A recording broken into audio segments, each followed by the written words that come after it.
Hey y'all, happy Tuesday, happy spoken word Tuesday. I hope you guys there's come along fine. Anyway, you guys know on Tuesdays, I like to bring you guys the word, right? And last week, I ended with verse 67 of the sealed portion, chapter 19, one of the final testaments of Christ, right? And I'm going to continue actually beginning with 67 and moving forward. Of course, I told you guys this chapter end with 90 verses, but it's 97. So I may have another week before I can finish it, right? But nevertheless, the header says, Adam explains in plainness the law of the gospel and the commandments of Jesus Christ. Love your neighbor as yourself. He explains the sacredness and importance of fidelity in marriage, okay? All right, so beginning with verse 67 of chapter 19 of the sealed portion reads as follows. But the commandments of the Lord that I am giving unto you at this time must be obeyed by all, for they are truly commandments that will bring us the happiness that we all desire. And if another chooses an action for himself that is not contrary to the commandments of God, even the commandments of his gospel, which are the commandments that I am giving you until at this time, then that person is justified in the action if it brings him joy. Okay, so he's saying that, something that bring you joy, it's like for the truly, remember, for they are truly commandments that will bring the happiness unto one's that desire. So things that bring you joy of righteousness, are some of the commandments that the Father allows for us, right? However, though, something that bring one person joy may not bring the next person joy, okay? Verse 68. And we do not do anything except that we might have joy therein. And the things that we do that do not bring us joy, then we may know for a surety that they are evil to us. All right. So again, those things that don't bring you joy and righteousness, of course, they are evil to you because they bring misery. Right. And those things that bring us joy are surely good and righteous to us. But remember again, my beloved children, that what bringeth joy to one person do not mean that the same joy will be experienced by another, right? So remember, it's each to his own, right? 69. Therefore, I would that ye judge not at all, but let our Lord be the judge of us all. And this is what I have caused to be taught among you, even in the churches that the Lord has suffered us to establish among us for our sake, even that all of us shall be brought before the judgment bar of God and be judged according to the commandments that he had given unto us. So it doesn't matter, what you guys think or how you feel, the things you do, because you may not think nobody watching, but of course, if Father's watching of you, he get the final judgment of all, right? So we will be brought to the judgment bar of God, right, and be judged according to the commandments that he give us. So if we feel like that we don't want to follow his commandments or follow man's commandments, then you will be judged for that, okay? Verse 70. And for this reason, I give unto all of you these commandments. And if a commandment is not given by me at this time, then that commandment was not given unto me and your mother Eve by the Lord. And therefore, this commandment cannot be a commandment of God, but it's a commandment of men. And if it is a commandment of men, then you will not be held accountable for it at the judgment bar of God. So what he's saying is, the Father give us our commandments, right? It's written and everything. However, he also says follow the laws of the land. And if those people give you commandments to follow laws of the land, then you won't be judged for that, right? You will be judged for the Father's commandments, okay?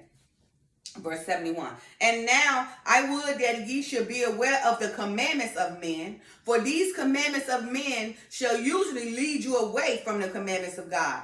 Therefore I speak plainly unto you of those commandments that we have received from the mouth of God. So he's telling those because men, we should never trust men. Men will fail for the most part, okay? And he also said, be aware of the commandments of men, because the commandments of men normally pulls you away from God, okay? That's why the Father is speaking plainly unto you, about the commandments that you have received from the mouth of God, okay? Verse 72. And the Lord commanded us, saying, thou shalt not commit adultery. And whosoever looketh on a woman to lust after her had committed adultery already in his heart.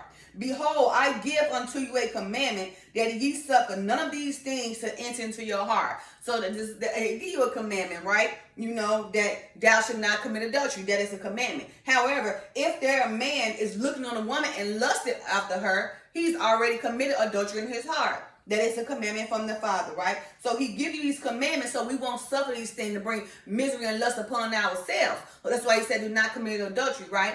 And again, if a man looking upon a woman and just have all this lust inside him for that woman, he's already committed adultery. Verse 73, which was my short earlier. Verily, verily, I say unto you, that whosoever shall put away his wife, saving for the cause of fornication, causing her to commit adultery, and whoso shall marry her, who is divorced, committed adultery. So remember, that's why the Father said, till death do us part, right? Because the only way a divorce, can be consecrated is if fornication it was involved, right? So if that man marry a woman, right, and he decided to divorce her because he want to lust after another woman, then he basically causes his wife to go cheat, which is adultery, right? He cannot leave that wife, unless she cheats on him. Then, he get the bill of right to go ahead and divorce her, right? But if that man, start lusting over another woman, makes his woman feel some kind of way, and causes, causes her to cheat, again, that commits adultery. But because that man fornicated on that wife, then it causes the woman, to commit adultery, okay? And then when he do divorce her, whoever go marry her also commits adultery too. That's why it's very important, to choose our husbands. Because, in fact, we may think that the man's supposed to choose us, but no, we're really supposed to choose that man. Because in our heart, we feel like this is the man who's going to bring us desire, okay? So I'm going to read that again. Verily, verily, I say unto you, that whosoever shall put away his wife, saving for the cause of fornication, causes her to commit adultery. And whosoever shall marry her, who is divorced, committed adultery. So again, right? So any man who put away his wife, the only way he can put away his wife is if that lady go cheat on him, right? But if he put away his wife because he decided to fornicate with somebody, then he caused his own wife to commit adultery. And then when he divorced that wife still be committing adultery with whomever marries her. That person who married her committed adultery as well, because basically she belongs to that man. Again, that's why the Father says to death do us part. Verse 74. And now I would that ye should know that in the Garden of Eden, the Lord commanded me to cleave unto Eve and become one with her. So of course we're talking about Adam now, right? Who's talking about Eve. And I was commanded to care for her and stay at her side all the days of my life. And because she was to be engaged in the bringing forth the children, I was commanded that I should make sure she was provided with those things that she desired to make her happy and to sustain her life and the lives of our children. So, so many men got it messed up.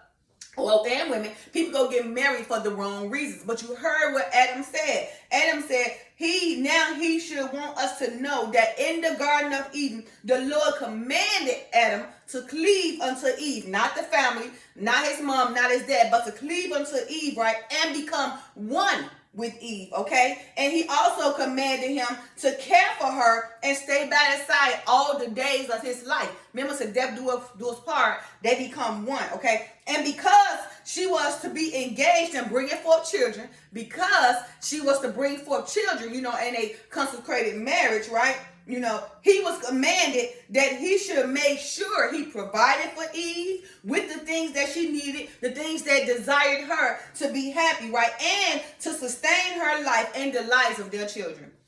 You see, that's the whole thing of marriage. When the man is marrying the woman, right? He's supposed to be in it to provide for, ensure that she's happy and everything, to stay by her the days of all his life, right? Become one, cleaving to the wife, not to the family, not to the mother, not to the brother, not to the sister, but cleaving to the wife, and they become one. And so that he can bring forth children and provide for her and her children all the days of his life and all the days of the lives of Eve and the children. Verse 75, and ye are all our children. So he's saying, remember, first it was Adam and Eve, so he's telling we are all their children. So, and ye are all our children. And ye also know that I have spent all the days of my life in labor to sustain your lives and give unto you those things that make you happy. But in all these things, I have depended upon Eve as my companion. And in it, she is whom I have been commanded to love and honor.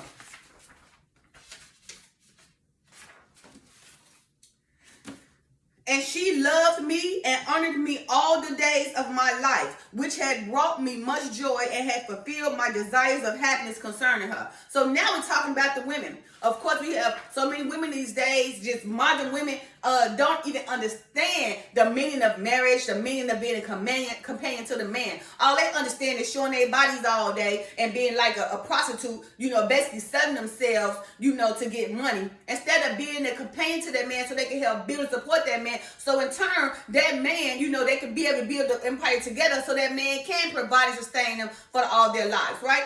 I mean, a man really wants a woman who's going to support them and build them, because they really nothing without a woman. And although, they may feel like, oh, they this and that. No. Remember, the woman was made for the man. The woman came out of the man rib, right? So, and the woman be the man companion so she can support him so they can build that empire, okay? Okay, so again, but in all these things, Adam have depended on Eve as his companion. And it is she who have been commanded to love and honor. It is she who he have been commanded to love and honor, because remember, the covenant of marriage is a sacred commandment unto the Father. And remember, they become one. So, all the days of her life, Adam should be by the side so he can provide and do the things that make her happy and sustain the lives for her and the children. All the days of his life, all the days of Eve's life and the children's life, so long as they be alive. Okay. Now, again, and Eve had loved and honored Adam all the days of his life. That's something like alien right now, right? These women, they got it all twisted. They wanna charge, for their vaginas. They want birth bags and all these material things that don't benefit them but keep them in misery and broke, or make them get robbed, if they're looking at the wrong things, right? The purpose of the marriage is to help support the man, so the man in turn will go out and give you the moon.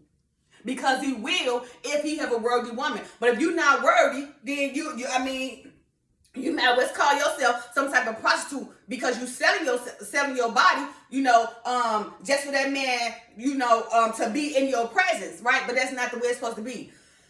I just read it to you guys the way it's supposed to be. And I'll read it one more time. And ye are all our children, and ye also know that I have spent all the days of my life in labor to sustain your lives and give unto you those things that make you happy. But in all these things, I have depended upon Eve. But in all these things, I have depended upon Eve. But in all these things, I have depended upon Eve. Okay? And it is Eve whom he have been commanded to love and honor. And it is Eve who he been commanded to love and honor. And it is Eve who he have been commanded to love and honor. And Eve had loved him and honored him all the days of his life. And Eve had loved him and honored him all the days of his life. And Eve had loved and honored him all the days of his life. Which brought, because Eve loved and honored him all the days of his life, it brought much joy and fulfilled the desires of his happiness concerning her. Again, because Eve had, loved and honored Adam all the days of his life, it brought much joy to Adam and had fulfilled his desires of happiness concerning her. Again, because Eve had loved Adam and honored Adam all the days of his life, it brought much joy to Adam, and it fulfilled his desires of happiness concerning her, or concerning Eve. Okay, please, I said that a lot. I hope you guys get it. So moving forward, women, you guys hear me, okay? Give all that crazy modern stuff up. Do what you need to do, make yourself more, becoming of wives, so we as Judah can build an empire together. Because these women out here, being, just so provocative and selling their bodies and showing all their body, that ain't getting you nowhere. You see what's leading you? It's leading you to be a single woman who have slept with 1,000 men. Now you crazy, okay? So try to move forward. Right now, we're in the era of restoration. Remember, We're in an era of restoration, so there's a lot of us teaching you guys to try to, even by setting examples, and edifying you guys so you guys can do what you need to do, right? So build your empire and be there for your husband so your husband will want to bring you the moon, okay? Stop selling yourself. Stop selling your body and trying to say you're not. Oh, you're selling your body. You're a straight prostitute. That's just why every night you be at home, lonely and wish you had a man, but all you doing is letting him, sleep with you and you basically charge him for money. So what is that? Overall, it's a prostitute. Verse 76. But even though I was commanded to love and honor her by the Father, I did not need to be commanded in this thing. For I truly do love her, and it is I that am indebted to the Father because of her. So you see Adam saying, he didn't have to be commanded to do this thing because he truly loved her. He knew that she was his backbone, she was his companion, and he needed her to help support him so he can, build the family for them. Okay, and in the end, what Eve was basically the queen, probably calling the rules and making the rules, right? But in the end, he was the king, allowing her to be powerful enough, giving her that strength, protection, and security so she can be powerful enough, to run a household like a queen. Okay? Verse 77. And I have caused to be taught among you that it is not the right of a man to ask that a woman be his wife. Okay? Again.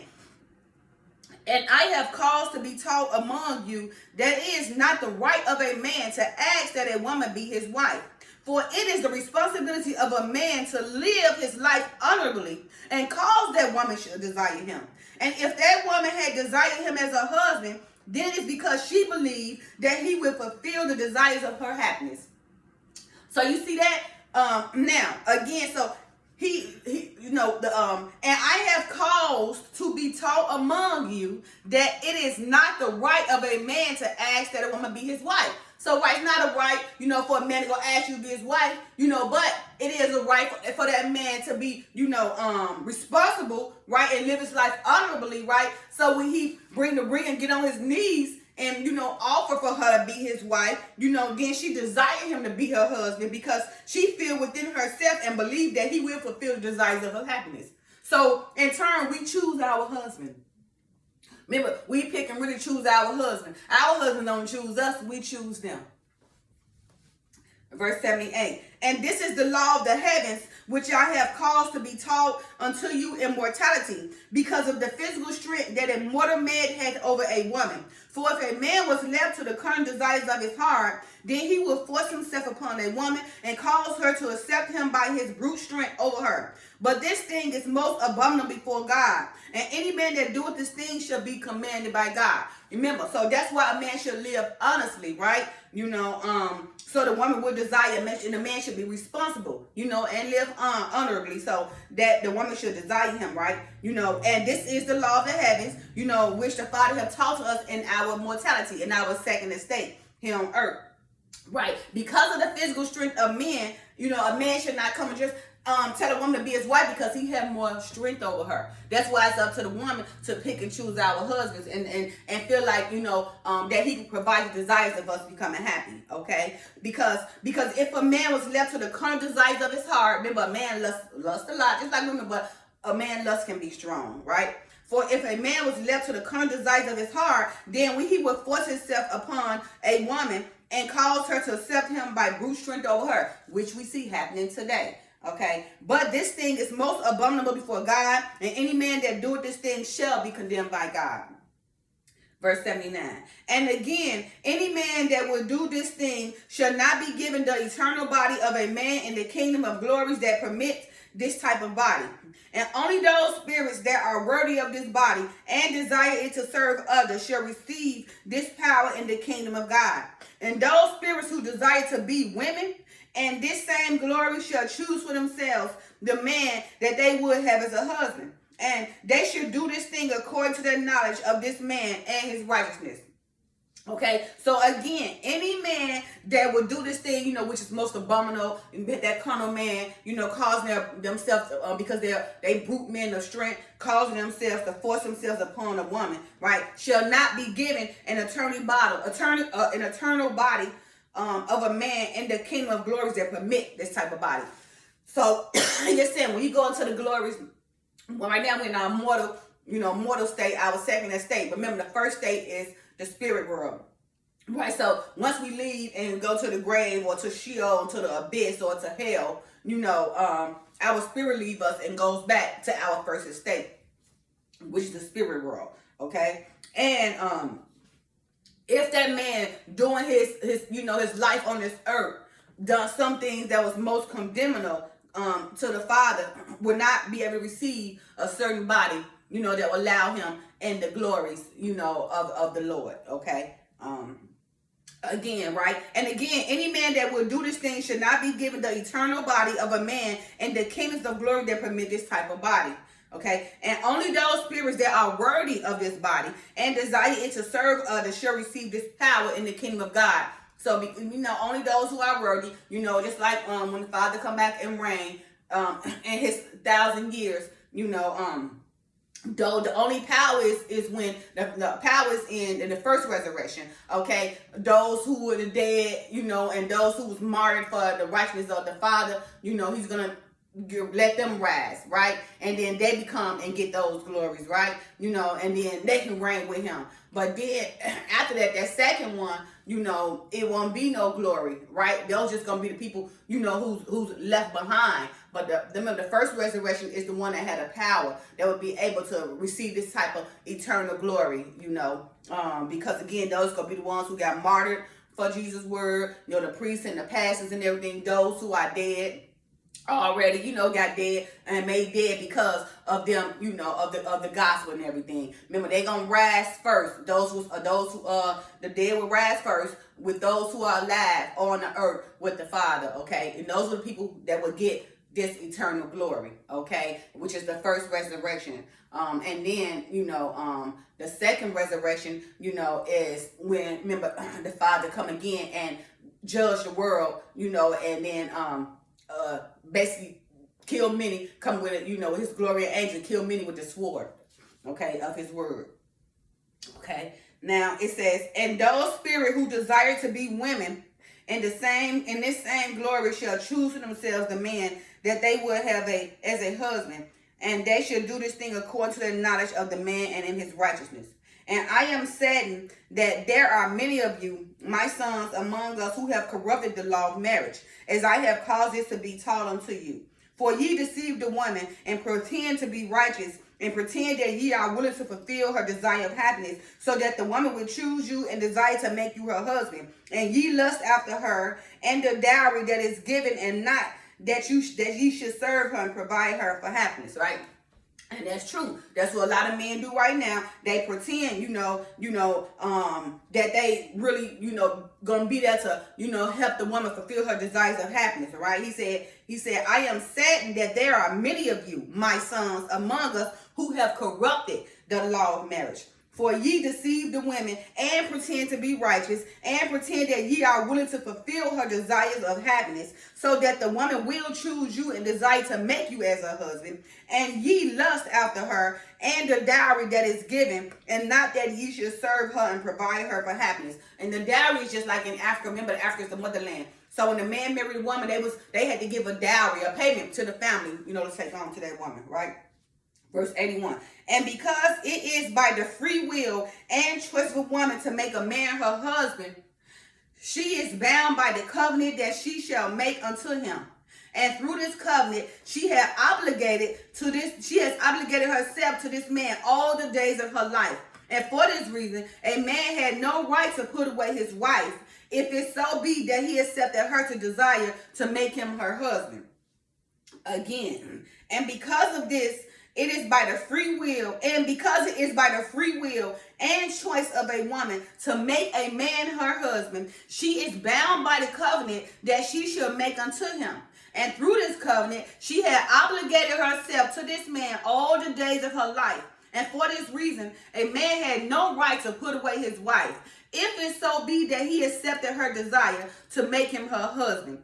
Verse 82. And a man should not be compelled in this world or in the next, in the glory that permitted eternal unions, to accept the desires of a woman. Nevertheless, in the glory of the kingdoms of God, where these unions are permitted, There will be only righteous men, and a righteous man should never deny a desirous woman from being his eternal companion. So yes, in the glories you can get a wife, but you're not going to be having children and everything because you're going to be spirit, okay? And they shall only desire this union to serve others. For in this, their blessing and their joy are complete. So again, so when only a man, will be able to have a desire for wife only if he's done righteous on this earth, okay? So when he go back to the spirit world, yes, he can get him a wife that desire him to be happy, but there would be no children making. There would be spirits to serve one another, right? Because remember, we have 3 glories: the celestial glory, and terrestrial glory. And the celestial glory is going to be at the top. They're going to be the ones that administrate, and they're going to be the ones who ruling everything. And the ones beneath them is going to, they're going to have to get all their help from the administrators, right? Their husband and wife and spirit. They won't be having children because it's going to be spirits. But their job is going to be to serve others, right? Which is going to bring them blessings, and they will be complete in joy. All right. Okay. So I'm going to stop right here, verse 82. And, next week, I will probably begin with verse 82 again. So you guys be careful. Of course, again, many have, corrupted the laws of marriage. But as you see, the covenant of marriage is sacred, as a sacred commandment unto the Father. And any man who shall pull away his wife, saving only for fornication, causes that wife to commit adultery, right? And whosoever married that divorced wife also commits adultery. And so again, marriage is, remember, a sacred covenant, and they should become one. The man should cleave to his wife all the days of his life, right? The woman should be his companion, his supporter, so that she will motivate him and promote him to go out there and build that empire and bring her the moon. It is possible. But of course, these days, there are so many, men and women got it twisted. Women are really prostitutes and don't want to admit it. They downsizing, selling themselves, talking about, oh, he can't give me unless he pay me. That's a straight prostitute, right? Your job is supposed to give that man, especially if he's on the way and coming up, and help him. Trust and believe me, because if you a worthy woman and you help him, to get where he at, he will bring you the moon. Keep that in mind. Stop selling yourself short, but build that man, right? Support that man. Be his companion so he can bring you the moon. All right, love you guys. Happy Tuesday. Peace.